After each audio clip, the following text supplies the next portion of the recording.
Hey guys, welcome back to another episode of Whitty's Gear Reviews. I guess about a week ago we did a short on a couple of little precision screwdrivers. And as requested by some of y'all in the comments, we're going to go ahead and take a deeper look at both of them. So what we have are these two small precision screwdrivers. This one is a popular brand, the HOTO.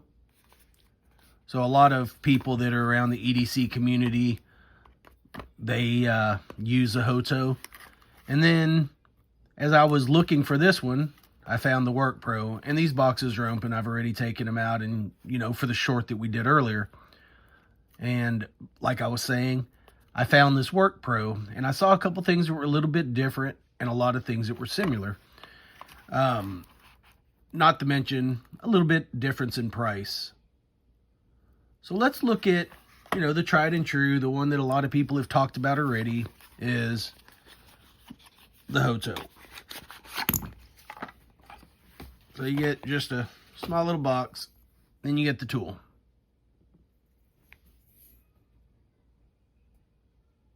Oh, I had it the right way first. Designed by HOTO. It's got a magnet in the end for the bits. And then you've got this, I guess, kind of like a cylinder, like a gun cylinder, storage for all your bits. And you can see they're all double-sided, and there's almost everything you would need if you were working on, pocket knife, pistol, any small electronics. There's a lot of different things in there, and I like how these come off, right? You kind of press on it, and these are all magnets. They're held on with magnets. And then the back spins, but the back doesn't spin a lot. It's just a nice, I guess you have to make it spin, which not everybody likes the fidget factor.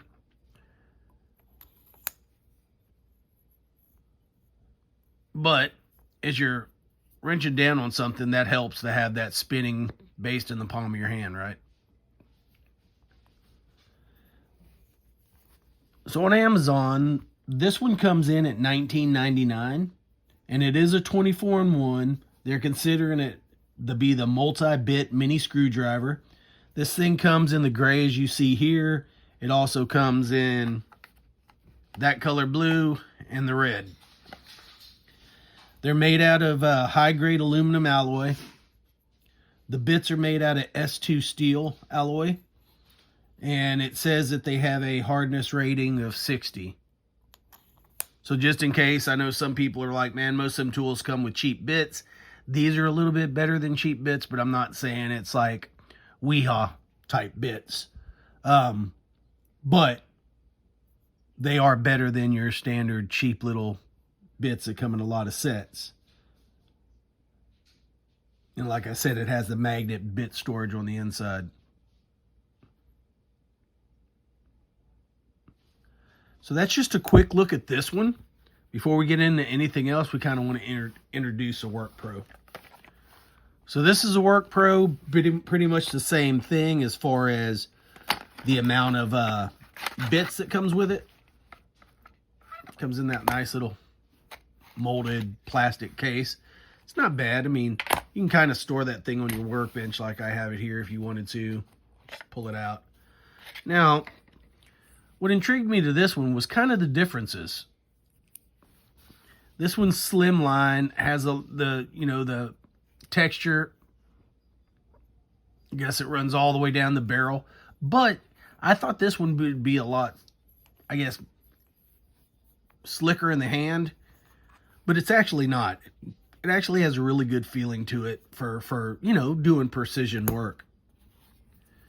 But this one had the knurling on it, and I thought, man, that would be good for, referencing your fingers if you're working on something and making it a little bit more non-slip. But really, I guess it's the coating on this one. It doesn't seem like this would be so much better as far as, it slipping out of your hand or anything like that. but I did like the styling. But one thing is, this does have, for you fidget guys out there that play with your tools while you're sitting and watching YouTube like I do. I don't know if you can see it, but this thing is on a really good ball bearing. It'll sit there and spin for days.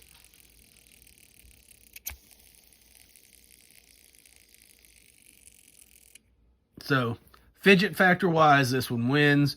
Not saying that you're going to pay for the fidget factor, but hey, it's something different. And on the WorkPro, it's the same exact setup. I was just going to see if they would, how easy it would spin. There you go. You wanted to take a quick reference of all your tools, that thing will spin. But if you spin it too fast, sometimes these things will fly out on both. But almost the same exact configuration, same exact bit style and selection. Now, when I was looking at these things, I wanted to find two of the things that were as close as possible. There are cheaper models that look just like this out there, and the bits are trash. You will round them off trying to take a clip off of a pocket knife. Promise you probably get 1 to 2 uses out of it and it's done. I've got some cheaper ones, and trust me, when I say they're junk, they're junk. I got a kit I got off of Temu a long time ago and didn't even bother to do a review on it because there was just nothing to review. It was this little kit right here. And for one, those things just fall out of this. And the common sizes, like your T6 and your T8, you probably can't tell, but I've rounded those off. These things were just junk. It's okay for the flathead. I've kept it on my bench because it's all I had. And, you know, it was showing something a lot fancier than this on the picture, and I got it. And this thing's just, it's horrible. That's why I was looking for another one. I did use this quite a bit when I, first got it, but it did not last. But then again, it was like $6, so I didn't expect it to last, for a long time. I was hoping for the $6 it would. Now, back to the WorkPro. This one comes in at $13.99. Sometimes you can get clickable coupons that takes this thing down to like $9.99. And for $9.99, I think it's a no-brainer. Now, let's talk about what the customers' reviews are that I've read. I read all the reviews on both tools on Amazon, right? That was making my decision. Let me read the reviews. This one has 4.6 out of 5 stars. Basically, the reviews are the negatives. The tools aren't held in well. They fall out. I don't know what you're doing with the thing, but if you think, there, we finally got one to fall out when the tip of it hit the table. If you're carrying this in your pocket and you've got one in here and you're doing work, yeah, they're probably going to fall out. But if it's stored in here, there's no room for them to go anywhere. They're not going to fall out of this end. We'll take a look at that before I say anything. That's a pretty good magnet in there.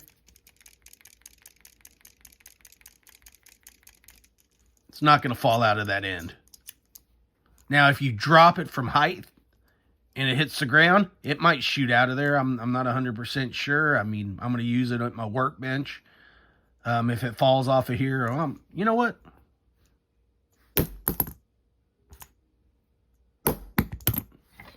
So that was from about 3 feet. Bits still in there. Some stuff may have come off in here. No, nothing came out. So I don't see that claim against this tool. Same claim on this one. Say the bits fall out. I guess we got to be fair. Shove one in here. Doesn't come out. 3-foot drop test. Still in there. Do it again. Nope. Debunked. Now, maybe 6 foot. Maybe that's where they were working precisionally up at 6 foot in the air and they dropped it and the bit came out. I don't see that happening. Let's go back to the inside. Nope, none of them fell off. There's no way for them to really fall off. Look how tight the fit is. Where are they going to go? So I will say that I don't believe that. Another thing is they said that this front comes unscrewed. I don't know how that's possible. It's a solid piece of aluminum. Maybe there was an older model that this was screwed on somewhere, but I have tried to take this thing apart. I have torqued down on it really hard to see if it would unspin or come loose, and it has not. So I don't understand that claim. And maybe, guys, maybe people get on and they just put negative things in because they don't like a certain brand and hope. Or maybe they got one that was bad, so they put a bunch of bad reviews in so nobody else will buy it, and that's their way of getting even with the company. I'm not sure. And then the other claim on this one was bits are not labeled. Can't find anything. Bits are not labeled. Well, if you put them in backwards like I did this one, yeah, you have no clue what that is. If you put them in the right way, every one of these things is labeled on both sides and you can easily read them. I don't understand that negative claim. This one is the same exact way, right? So that's why I wanted to get them in my hands. It's so easy to read the reviews and think, man, that thing's got to be junk. I'm not going to buy it. There's a lot of things that I have bought, and as I was waiting for them to be delivered, I started reading, I'm like, oh crap, I didn't read any reviews. Let me go back and look at the reviews. And then I'm thinking to myself, I shouldn't have bought that. I should have read the reviews. And then I've got the thing, and it's ended up being really good. And never had any of the problems that they said in the reviews. I bought a machete, and everybody said dull, comes in, crappy materials, handle's gonna break off, sheath is bad. I got the thing in, and I still have it, and it's been everywhere. It was a Fisker, which they make good tools, but there was a lot of negatives about that thing, and I could cut paper with it. It's the sharpest machete that I've ever bought.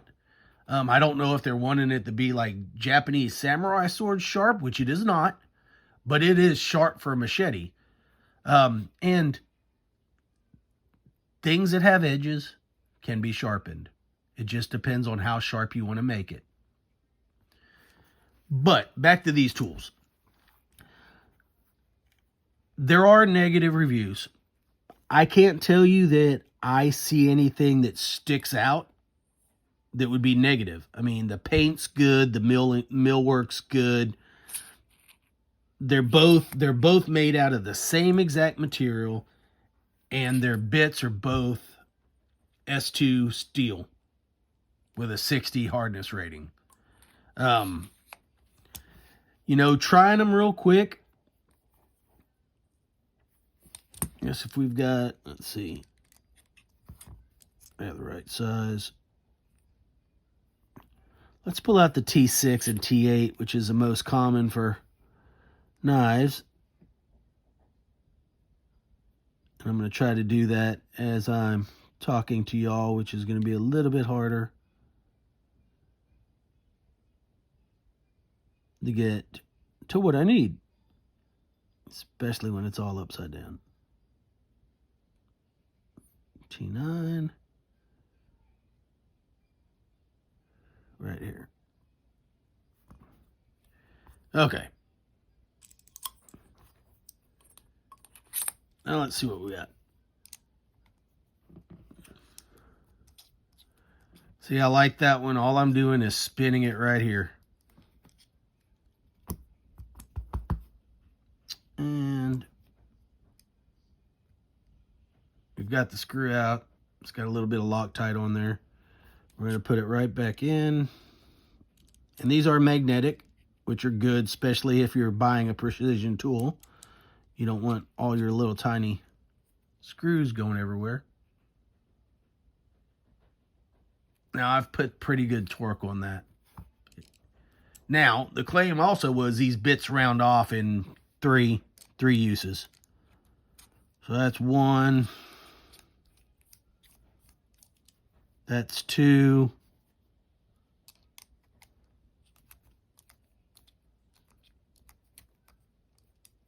Oh, those are just filler, so I can't really take those out. I'll take this one out again. That's 3. I'll put them back.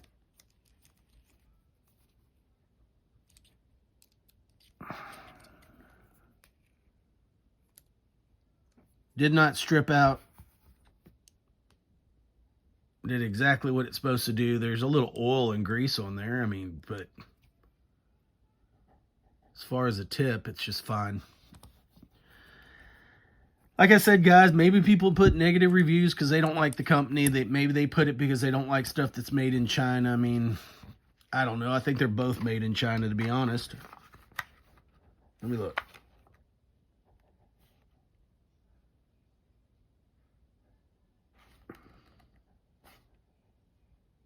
Yes, they are. So, you know, not a big difference about they may even be made in the same factory for all we know. Now this one, there wasn't really a lot of claims of the bits stripping or anything like that. I think it's a good tool. I like the way it feels, you know, rolling through the hand. I've worked with this one as well, a little bit on the table. Same one for fairness, T6, T8. Take you out, put you back in, pop you back in, and we'll give this one the same courtesy.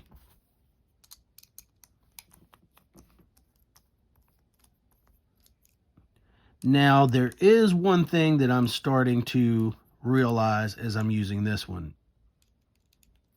And we'll go over that right after I get this back together so all the pieces don't pop out of my knife. Okay. Now, the two differences I could feel just at the table is reference. For some reason, I want to choke way down here because that's where the knurling's at, and it makes me feel that's where you need to grab because it's so smooth back here.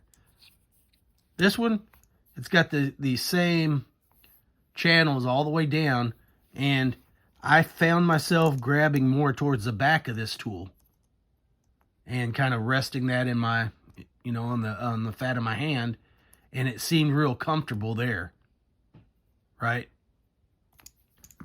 This one, kind of found myself cupping it more to use the knurling, and it doesn't feel as natural back here. So that's a preference. You know, some of y'all might like to be, I mean, sometimes I like to get real close to my work. I'm up here on it, right? Depending how tight it is. But this one, seems like you can access it from way back here. And I don't know if that's just a ergonomic thing for some people. You know, they may not like to be way up here. It just may feel funny. It puts you in a different part of your hand when you're accessing the tool or when you're utilizing the tool. So you've got that. Other than that, do I think both of these would live on my workbench and I would use it to take my knives apart, which I do all the time, to clean or to polish the washers if it has washers? Yeah, I would use both of those. Fidget factor, I would catch myself probably playing with this thing.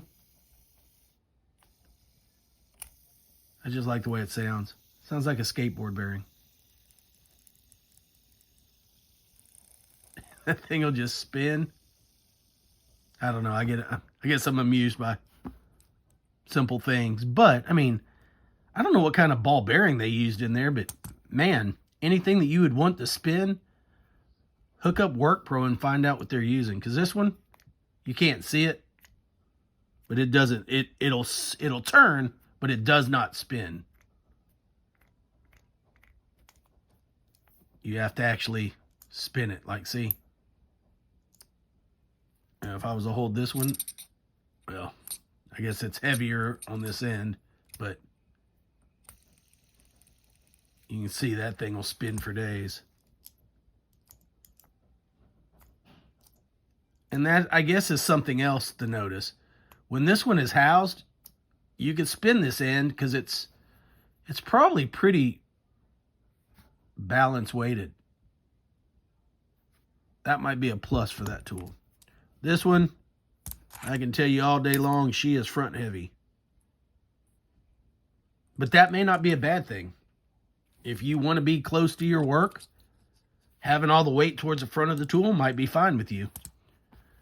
This seems like they engineered it with all that in mind, with good balance, because it is center weighted. So that's the two tools, guys. What do you think? I think they're good comparison. You're saving a little bit of money, getting some aesthetics that aren't on the other one, but aesthetics aren't everything. If you're buying something the way, for the way it looks over the way it functions, that comes with its own price tag. But if you're buying something that feels comfortable, that works well, I would say, honest opinion, guys, they both would work. I would use them both. If I had this one, I would never think twice about it unless it failed. If I had this one, same scenario. But if I had to choose between the two, I would go with the HOTO. Just to be honest, I would pick that one. It just feels like I can reference it better. Whatever this coating is just feels better in the hand. It feels the same grip from the bottom to the top. I would go with that tool personally if I had to choose between the two, working on knives every day. Yeah, I just, in the hand, to me, this one feels better. So, but I would use them both, and for, let's see, $6 is a price difference. Depends how tight of a budget you're on. And if you're just using it occasionally, I would go with the WorkPro. If you just want a micro tool in your toolbox, I would go with this one all day long. Nothing wrong with it. I have found nothing wrong with it other than the fact that I like the ergonomics better on this one, which is funny because when I saw this one, I thought visually, I thought the ergonomics would be better on this tool than on this one. But I was wrong. Anyways, guys, do me a favor. Like, share, subscribe, click all those notifications. If you have any other questions pertaining to these two tools, leave me a message in the comment. For most of you that comment, I do answer. You can also jump over to my YouTube page, which is still Whitty's Gear Reviews on Facebook. Whitty's Gear Reviews on Facebook. Leave me a message. A lot of y'all have joined that platform. You'll go over there and leave me long format messages if you're asking particular questions. So if you don't want to fill up the comments with something long, just leave me a comment saying, hey, I'm going to hit you on Facebook Messenger. We appreciate it. We do answer. I read them all. I respond to all of them. If you feel like supporting the channel, we still have our merch up. Buy me a coffee. Member subscriptions. Appreciate it. Love y'all. See you on the next one.